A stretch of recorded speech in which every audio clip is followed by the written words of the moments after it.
It's been more than 500 days since Madalina Kojikari disappeared, and the country still wants to know, where is she?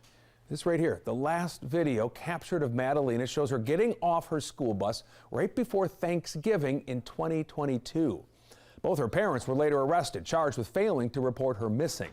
While her mom, Diana Kojikari, is still in jail tonight, her stepfather, Christopher Palmiter, actually showed up in court today. Palmiter pleaded not guilty to failing to report her disappearance. WBTV's Jason Pucket joins us now with more on today's plea and what it means for the case.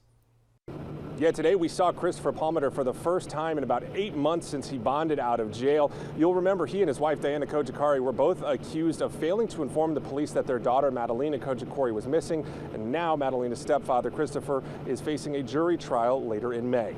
Did you do what they say you did? 8 months ago, August 2023, Christopher Palmiter walked out of the Mecklenburg County Detention Center, headed back to his house. Friday, he was in the Mecklenburg County Courthouse, where he pleaded not guilty to the charge of failure to report disappearance of a child to law enforcement. This all started more than 500 days ago. December 2022, Madalina Kojikari has been absent from school for multiple weeks, and a counselor and resource officer noticed. Her mother, Diana, failed to bring Madalina to a school meeting, and a search warrant was issued for the family home.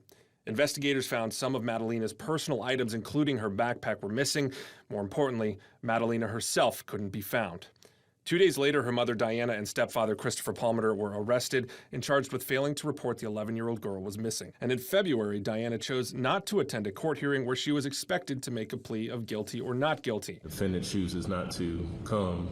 Can't force her to be here. Since their initial arrest, both parents have refused to talk about what happened. That certainly makes it more difficult in any investigation, not only this one. We would have preferred to